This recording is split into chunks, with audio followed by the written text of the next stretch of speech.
दोस्तों, एक 25-26 साल की एक महिला के घर पर पूरा गांव इकट्ठा हो जाता है और रात के करीब 10 बज रहे थे। अब सारे लोग उसकी जान के पीछे पड़ गए थे। कोई कहता है कि इस घर को फूंक दो, तो कोई कहता है इसे निर्वस्त्र करके पूरे गांव में घुमाओ, कोई कहता है कि लाल मिर्च मंगवाओ, तो कोई कहता है कि इसको मर्दों के हवाले कर दो। आखिर दोस्तों, उस महिला ने क्या गलती की थी? उसको ऐसी सजा देने के लिए पूरा गांव उसके घर पर रात के 10 बजे इकट्ठा हो चुके थे। दोस्तों, क्या कुछ होता है, एक दिल को झकझोर देने वाली कहानी है। आइए जानते हैं पूरी कहानी इस वीडियो में। लेकिन वीडियो में आगे बढ़ने से पहले बस आपसे एक छोटा सा रिक्वेस्ट है कि अगर आप हमारे चैनल पर पहली बार हैं तो हमारे चैनल को सब्सक्राइब करें और वीडियो को लाइक जरूर करें, ताकि मेरा जो हौसला है वो बढ़ता रहे। दोस्तों, ये कहानी है उत्तराखंड के हरिद्वार की। एक महिला रहती है जिसका नाम किरण होता है। उसकी शादी एक दिलीप नाम के लड़के से होती है। शादी के 2 सालों तक दोनों बहुत खुशी खुशी रह रहे थे। अब चूंकि जो किरण थी वो मेहनती थे, उसने अपने पति से कहा कि कुछ गाय ले आओ, मैं उन्हें पालती हूँ, जिससे परिवार की इनकम बढ़ जाएगी और मेरा मन करता है। तो उसने 2 गाय लाकर उसे दे दी। उन 2 गायों को सेवा करने लगी, उनकी देखभाल करने लगी। 2 सालों के अंदर अंदर उन गायों की संख्या 2 से बढ़कर 5 हो गई और उसके बाद सब कुछ ठीक ठाक चलने लगा। लेकिन एक दिन क्या होता है कि एक गाय की रस्सी टूट जाती है और वो अपने पति से कहती है कि गाय की रस्सी टूट गई है, कहीं भाग जाएगी, किसी का नुकसान कर देगी, तो जरा उसको रस्सी बंधवा दो। लेकिन दिलीप कहता है कि तुम्हारी सरदर्दी है, तुमने पाला है, तुम ही ये सब करो। किरण कहती है ठीक है, जब नहीं सुनोगे। अब दोस्तों, वो जो है गले में उसकी रस्सी बांध देती है, लेकिन उसको रस्सी ठीक से बांधने आता नहीं था, इसीलिए वो गलत रस्सी बांध जाती है। और रात में जब गाय के घर में वो गायों की बांध देती है, तो फिर उस रस्सी से कसने की वजह से उस गाय की मौत हो जाती है। सुबह जब हो जाती है, क्योंकि वही सारा कुछ करती थी, सब जाती थी, देखती थी उनको, दोस्तों वो चिल्लाने लगती है, रोने लगती है, शोर मचाने लगती है। तो ये देखकर सुनकर सारा गांव इकट्ठा हो जाता है। सब लोग देखते हैं कि खूंटे में बंधी हुई गाय की मौत हो चुकी है। उसके गले में जो रस्सी थी वो पूरी तरीके से कस चुकी थी। अब दोस्तों, फिर लोग वहां पर राम राम करने लगते हैं। कोई कहता है बहुत बड़ा पाप हो गया, जिससे भी बांधा उससे ये पाप हो गया। अब दोस्तों, बांधने वाली किरण थी। सारे लोग कहते हैं कि इस परिवार का बहिष्कार करो, इसका तिरस्कार करो। और इन लोगों ने मिलकर एक गाय की हत्या कर दी है, क्योंकि हिंदू धर्म में जो गाय की हत्या है बहुत बड़ी पाप मानी जाती है, चाहे वो जाने में हुई हो या अनजाने में हुई हो। अब किरण से अनजाने में ही सही, लेकिन उसी के हाथों रस्सी बंधी थी और गाय की मौत हो गई थी। वो लोग कहते हैं इस परिवार का बहिष्कार करो, इनसे बोलचाल बंद करो, इनका तिरस्कार करो।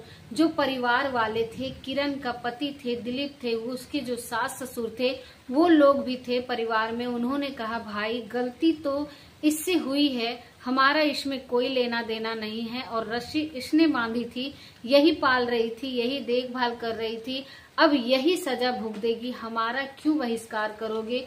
उन लोगों ने बोला क्योंकि वो तुम्हारी पत्नी है। सास ससुर से बोला तुम्हारी बहू है, सजा सबको भुगतनी पड़ेगी। उन लोगों ने कहा कोई बात नहीं, हम इससे रिश्ता अपना खत्म कर लेते हैं। अब इसके लिए गांव समाज से नहीं कटना चाहते हैं। अब सारे लोग बोले ठीक है, अगर तुम इससे रिश्ता खत्म करते हो तो तुम लोग इससे बच जाओगे। किरण जो है वो सबके आगे हाथ जोड़ने लगी, बोली मुझे गायों से बहुत प्यार है, मैं इतनी मेहनत लगन से इनकी सेवा करती थी, अनजाने में हो गई, तो आप मुझे माफ कर दीजिए। लेकिन दोस्तों, तभी पंडितों पुरोहितों को बुलाया जाता है, उनसे पूछा जाता है कि इसका समाधान, तो वो कहते हैं इसका समाधान एक ही है। अब भारत के अलग अलग कोनों में अलग अलग समाधान है। उत्तराखंड में जो पंडित थे उन्होंने बताया कि 3 सालों तक तुम्हें गायों को सेवा करनी पड़ेगी, भीख मांग के गुजारा करना पड़ेगा। इसके अलावा जो है तुम किसी कार्यक्रम में हिस्सा नहीं ले सकती हो, कोई तुमसे बात नहीं कर सकता है। किरण ने बोला ठीक है, मुझे मंजूर है। अब दोस्तों गांव के बाहर ही उसका एक घर था जहां पर किरण जो है भेज दिया गया था। उसका बर्तन वगैरह अलग कर दिया गया था, उनके सामान निकाल दिए गए थे। वो सबको ताकती रही, कोई मेरे ऊपर दया दिखाए, कोई मेरे तरफ से खड़ा हो जाए, मेरे तरफ से इन लोगों को समझाए कि इसने जो सेवा करी है गायों की, कम से कम उसको भी देखे। निस्वार्थ से सेवा करती रही और सब जो देख ही नहीं रहे थे, गलती से गाय की मौत हो गई। इतना बड़ा बवाल खड़ा कर रहे हो, लेकिन कोई उसके तरफ से बोलने वाला नहीं था। उसके गांव के बाहर कर दिया गया, सारा कुछ सामान अलग कर दिया गया। अब जो गाय थी उनको भी यहाँ पर, बाकी जो गाय थी उनको भी लेकर वहां पर चली जाती है और फिर उसके बाद उन्हीं की सेवा में लग जाती है। दिन रात उसके लिए घास लाती है, मेहनत करती है, सुबह सुबह जाती है, कहीं से कुछ अपने लिए मांग कर ले आती है, क्योंकि उसे मांग कर भी खाना था। ऐसे अपने घर का अनाज खाना नहीं था और वो ऐसे ही गुजारा करने लगती है। और धीरे धीरे जो है 2-4 महीने का समय बीत गया और गाय बच्चा देती है। इस तरीके से धीरे धीरे गायों की संख्या बढ़ती गई, लेकिन जो उससे दूध निकलता था, उसका जो पति था दिलीप, वो सुबह सुबह वहां पर जाता था, दूध निकाल कर ले आता था और उसके बाद मार्केट में ले जाकर उसको बेच देता था। और इसके अलावा उसने अपनी पत्नी से कोई लेना देना नहीं था। उसके हाथ का छुआ एक पानी तक नहीं पीता था, उसकी परछाई तक अपने ऊपर नहीं पड़ने देता था, वो दूर ही रहती थी जब वहां पर जाता था। इस तरीके से लोगों ने उससे कह रखा था, ऐसे ऐसे करोगे तो तुम्हारे पापों का प्रायश्चित होगा, वरना जन्म जन्मांतर तक तुम्हें इस पाप से मुक्ति नहीं मिलेगी। तो कहती है ठीक है। अब वो वही सब कर रही थी, लेकिन अब धीरे धीरे, अब जब 1-1.5 साल का समय बीत गया, गायों की संख्या 7-8 हो गई, लेकिन जो गाय थी वो बच्चा देती रहती थी। 7-8 गाय हो गई, उसके लिए बड़ा मुश्किल होने लगा उनको खिलाना पिलाना, उनके लिए व्यवस्था करना। लेकिन फिर भी वो सारा कुछ कर रही थी। अभी भी उसमें 1-1.5 साल का वक्त बचा था, 3 सालों तक उसे करना था। और इधर जो पति था उसका फायदा ही फायदा था, वो जाता था और दूध लेकर आता था, अपना बेचता था। और जो दिलीप का था वो एक हिसाब से अच्छा था। अब कोई किरण से अगर रास्ते में मिल जाता, जैसे गांव की जो औरतें थी उसे देखकर मुंह पिचकाती और वो अपना मुंह ढक लेती थी, उसे 2-4 बातें सुनाती थी कि पाप किया है तो भुगतना तो पड़ेगा ही। इस तरीके से उसका एक बहुत ही तिरस्कार कर देते थे, उसका बिल्कुल ही उसका बहिष्कार कर देते थे। अब ये सब देखकर किरण की आत्मा में बहुत दुख होता था, बहुत कष्ट होता था। लेकिन अब क्योंकि उसे सब कुछ भुगतना था तो वो भुगत रही थी। लेकिन जब 2 साल बीत गए तो एक दिन उसका गांव में एक जमीनी विवाद होता है 2 परिवारों के बीच में। तो उस विवाद को निपटाने के लिए लोग तहसील पर जाते हैं और तहसील से जो एसडीएम थे वो अपने कर्मचारी को एक लेखपाल के वहां पर भेजते हैं कि जाकर देखो वहां पर क्या निपटारा होना है और किसकी गलती है, किसकी जमीन है, कौन किस पर कब्जा कर रखा है। तो कहता है ठीक है। वहां से वो अपनी ड्यूटी के लिए चलता है और आता है उस गांव के बगल में, गांव से बाहर ही किरण का जानवर था, किरण रहती थी वहां पर। वो सबसे पहले आता है और किरण के द्वार पर तो वो बैठ जाता है, देखता है कि इतनी सारी गायें हैं, कोई दिख नहीं रहा है। किरण यहीं पर आती है, अपना काम काज कर रही थी। तो किरण से पूछता है कि ये गाय किसकी है और कितनी में मिलेगी। वो कहती है कि मुझे गाय नहीं बेचना है। कहता है ठीक है, लेकिन मैं पूछ रहा हूँ, मुझे गाय चाहिए क्योंकि मेरे माता पिता बूढ़े हैं, उनको दूध की जरूरत है, मार्केट में सही दूध मिलता नहीं है और गाय का ही दूध सही होता है, तो इसीलिए मुझे गाय की जरूरत है। तो अगर आप बता भी देंगे कि ऐसी गाय कितना दूध देती है और कितने में मिल जाती है तो आपकी बड़ी मेहरबानी होगी। जो किरण है उससे कहती है कि मैं यहाँ नहीं जानती हूँ कितने की मिलेगी, क्या रेट है इसका, लेकिन बस एक बात बता सकती हूँ कि हाँ, ये दूध 7 से 8 लीटर देती है आपके परिवार के लिए। ये पूरे तरीके से अगर ऐसी गाय रहेगी तो पर्याप्त दूध दे देगी। दोस्तों, उस देखभाल का नाम सचिन होता है और सचिन चाहता था कि किसी तरीके से एक गाय मुझे मिल जाती तो मेरी समस्या हल हो जाती। उससे एक दो और बातें करता है, लेकिन जो किरण थी वो कहती है कि मुझसे ज्यादा बातें मत करो, आप यहाँ से चले जाओ। कहता है ठीक है, लेकिन आप फलना का घर जानते हो क्या, जिसके घर उसको जाना था। तो कहती है हाँ ठीक है, ये जो गांव है इसी में रहते हैं, आप चले जाइए। अब इतना सुनने के बाद सचिन वहां से चला जाता है, गांव में जाता है, जमीनी विवाद निपटाता है, लोगों से बातचीत करता है। झगड़ा बवाल काफी था, पर वहां पर वो कहता है ठीक है, हमारे अधिकारी आएंगे तो निपटा करेंगे। लेकिन वो किसी से पूछता है कि भाई, गांव के बाहर जो महिला है किसकी गाय है, उसकी क्या स्टोरी है।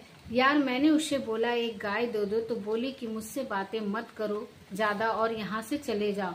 वो किसी ने कहा कि अरे सर, आप कैसे उनके बातों में आ गए। उससे अपने बात कर ली है। उसने बोला क्यों भाई, क्या बात हो गई, ऐसी क्या है उसमें, ऐसा कुछ तो बोलो। अरे वो महापापिन है, अपने पापों का प्रायश्चित कर रही है, वो हत्यारिन है, ऐसा वैसा तमाम बातें बोलने लगी। सारी कहानी बताई तो उसने रस्सी में बांधकर एक गाय को मार डाला। सचिन ने बोला यार, अजीब बात है, ये ट्रैक से जो रोज गाय मर रही है, गौशाले में ठंड से मर रही है, जहाँ पर लोग गायों के नाम पर लाखों रुपए करोड़ों रुपयों का फंड ले रहे हैं, पर गाय की सेवा नहीं है। मैंने तो उनकी गायों को देखा, अच्छी खासी सारी गाय दिख रही थी। अगर अनजाने में गलती से एक गाय की मौत हो गई होगी तो ऐसा भी क्या है कि उसको इस तरीके से सजा भुगतने के लिए कहा जा रहा है। जो आदमी है वो भड़क गया। वो बोला तुम हिंदू हो या मुसलमान। तो सचिन बोला यार, मैं तो हिंदू ही हूँ, लेकिन इस तरीके से नहीं होता है जिस तरीके से उसके साथ किया जा रहा है। मैंने सुना है कि अगर मथुरा में जाओ, कहीं एदांस कुंड है, वहां पर नहा लो तो पाप मुक्त हो जाएगा। आदमी अगर अनजाने में किसी की गाड़ी से टकरा कर कैसे भी करके अगर ऐसी गाय की मौत होती है तो वो कहता है भाई, तुम नहीं समझोगे, किसी के सामने ऐसी बात मत बोलना, उसकी तरफदारी मत करना देना, वरना जो है तुम्हें भी नहीं छोड़ा जाएगा। वो बोला यार, अजीब सी बात है। उसके बाद दोस्तों वहां से चला जाता है और इधर जो दिलीप था, जो किरण का पति था, जो उम्मीद कर रही थी कि मेरा पाप मुक्त हो जाएगा और मैं उस घर में जाऊंगी, अगर मुझे पापों से मुक्ति मिल जाएगी, 3 साल पूरे होंगे, तो दोस्तों उसका सोचना गलत था। क्योंकि जो दिलीप था वो अपने लिए एक पत्नी ले आता है। जब किरण को ये बात पता चलती है तो वो घर पर आती है और 2 सालों के बाद पहली बार वो उस घर पे आती है जहाँ से उसको निकाल दिया गया था। वो कहती है कि यहाँ पर क्या सुन रही हूँ मैं, तुम लोगों क्या कर रहे हो। लोग उसे डंडे से मारकर वहां से भगाती है। कहते हैं तेरा पैर कैसे यहाँ पर पड़ गया। दिलीप कहता है कि पाप तूने किया है, मैंने नहीं किया, प्रायश्चित तू करेगी, मैं थोड़ी करूंगा। और मुझे तो पत्नी की जरूरत है, मुझे बच्चे चाहिए, इसीलिए मैंने शादी कर ली। अब जब तेरा पाप पहले जब तेरे पाप कटे उसके बाद तू सोचना तुझे आना है कि नहीं आना। वो बोलती है कि सारा कुछ मैं पाप लगा है, क्या गायों के दूध में पाप नहीं लगा, वो भी तो मैं खिलाती हूँ, तभी तो गाय दूध देती है, वरना दूध कैसे देती। वो जो थे लोग अपने उसे जबरदस्ती चुप करा देते हैं और यहाँ से भगा देते। 2-4 लोग और आ जाते हैं उसकी तरफ से बोलने वाले, दिलीप की तरफ से। अब सब लोग बोलने लगे कि कैसे इसको तुमने घर पे बुलाया, अगर यह घर पे आएगी तो भाई तुम लोग जानो, तुम्हारा काम जाने। तो वो लोग उसको वहां से भगा देते हैं। अब वहां से जाती है, रोती है, बिलखती है, क्या कर सकती है। मायके वाले भी ऐसे नहीं थे कि आते उसकी तरफ से लड़ाई करते। अपनी लड़ाई जो है वो किरण को खुद ही लड़नी थी। अब दोस्तों सचिन जो है वहां से चला जाता है, लेकिन कुछ ही दिन बाद वो फिर से आता है, क्योंकि जमीन का जो विवाद था वो भारी था, उसे निपटाना था। और फिर वो किरण के पैर और वहां पर बैठ जाता है। किरण उसकी सारी स्टोरी बताता है। गांव वाले ऐसा ऐसा कह रहे हैं, लेकिन मुझे नहीं लगता कि तुमने इतनी भी बड़ी गलती की है जिसे तुम्हें इतनी बड़ी सजा मिली है। कोई भी आकर यहाँ पे देख सकता है और देखते ही समझ सकता है कि तुम्हें गायों से कितना लगाव है, लेकिन बस यही है कि तुमने बस छोटी सी गलती हुई है। तुम्हें तुम्हारे परिवार वाले नहीं समझ रहे हैं, तुम्हें इतनी बड़ा सजा दे रहे हैं। वो कहती है कि कोई बात नहीं, जो भी सजा है मैं काटने के लिए तैयार हूँ। 2 साल तो बीत गए हैं, 1 साल बचा है। 1 साल के बाद मेरा पाप मुक्त हो जाएगा, वरना मैं जन्मों जन्मांतर तक ऐसे भटकती रहूंगी। इस पे ये है, मुझे मेरा पीछा करता रहेगा। सचिन कहता है, बहुत ही भोली हो तुम, तुम्हारा फायदा उठा रहे हैं लोग, तुम्हें समझ नहीं आ रहा है। तुम्हारा पति ले जाकर दूध बेच देता है, तुम्हें पैसे नहीं देता है, तुम्हें भीख मांग के गुजारा करना पड़ रहा है। बताओ, इतना बड़ा अन्याय तुम बर्दाश्त कर रही हो। लेकिन वो कहती है कोई बात नहीं है, आप मुझसे बातें मत करो। फिर वो कहता है, भाई मैं लेखपाल हूँ और मैंने बात कर रखी है आपके नए अधिकारियों से। तुम्हारे गायों के लिए मैं सेट बनवा सकता हूँ, तुम्हारे लिए भी घर बनवा सकता हूँ। तो इसीलिए अगर तुम्हें सरकारी योजनाओं का कोई लाभ मिल रहा है या नहीं मिल रहा है तो मैं तुमसे पूछने आया हूँ। वो कहती है कि नहीं, मुझे इस बारे में कुछ पता भी नहीं है, लेकिन अगर मिल सकता है, मेरे गांव के लिए कुछ बन सकता है तो पक्का मकान, तो फिर बहुत राहत हो जाती। क्योंकि आंधी तूफान में डर लगता है, आग वगैरह लगने का डर लगता है, बारिश होती है तो मुझे भी रहने में दिक्कत होती है। मैं अपने घर पर ले नहीं जा सकती, कोई मेरी शुद्धि लेने वाला नहीं हो सकता। वो कहता है ठीक है। उसके बाद धीरे धीरे वो बातें करते करते और फिर उसके बाद वो सरकार से कुछ पैसे आवंटित करवाता है उसके लिए, गायों के लिए और गायों के शेड के लिए, गायों के चारों के लिए। तो इस हिसाब से उसका जो थोड़ी परेशानी थी, किरण की परेशानी थी, वो भी दूर हो जाती है और 1 ही महीनों के अंदर गायों के लिए सेट बन जाता है। और सचिन अपने खुद के पैसे से किरण के लिए कमरे का घर बनवा देता है। और क्योंकि वो देखता था कि इसने कैसे परेशानियों में रह रही है, तो बनवा देता है। और वो धीरे धीरे जब इस तरीके से सचिन किरण के लिए करता है तो किरण जो भी है, पिछले 2-3 सालों में पहला ऐसा इंसान मिला था जो उसके दुख दर्द को समझ पाया था। अब दोस्तों धीरे धीरे दोनों एक दूसरे के प्रति आकर्षित हो जाते हैं, दोनों में बातचीत होने लगते हैं। अब किरण उसे एक गाय खुशी खुशी दे देती है और कहती है, ले जाइए अपने घर, अपने माँ बाप को दूध पिलाइए। वहां से उसका घर जो था वो 150 किलोमीटर दूर था, दूसरे डिस्ट्रिक्ट में था, और वो अपने घर पर गाय को पहुंचा देता है। और उसके बाद दोनों एक दूसरे को समझने लगते हैं। 30-32 साल की उम्र का सचिन का उम्र था, दोनों को एक दूसरे की जरूरत थी। किरण जो थी वर्षों अपने परिवार से ठुकराई गई थी, उसका पति, उसकी पत्नी आया था, उससे भरोसा नहीं करता था। उसका पति अपने बुलाया कि सिर्फ उसका फायदा उठा रहा था, वो गाय पाल रही थी, वो दूध लेकर बेच दे रहा था। इस तरीके से वो सचिन के प्रति आकर्षित हो जाती है और दोनों में दोस्तों एक दिन रिलेशन बन जाता है। अब जब रिलेशन बन जाता है तो धीरे धीरे अक्सर दोनों की मुलाकात होने लगती है, क्योंकि एक दूसरे का घर, उसमें दरवाजा वगैरह भी लगा था। धीरे धीरे ये बात गांव में फैल जाती है और जो पटवारी था, लेखपाल, वो तो किरण से उसका दूसरा ही चक्कर चल रहा था। एक पाप कर चुकी थी और दूसरा भी वहाँ पाप कर रही थी, गांव को बदनाम कर रही थी। पता नहीं क्या होने वाला था, गांव में प्रलय आने वाला था। कोई अगर बीमार होता, किसी की मृत्यु होती तो लोग जरूर कुछ न कुछ कह देते कि उसी पापिन की वजह से ये सब हो रहा है। अब गांव वाले प्लान बनाते हैं कि इसको सबक सिखाना पड़ेगा। तो दोस्तों बस यही एक दिन की बात है कि सचिन जो है रात को 11-12 बजे आया था, किरण के घर में बैठा हुआ था, किरण से बातें कर रहा था। तभी गांव के लोग काफी दिनों से ताड़ रहे थे।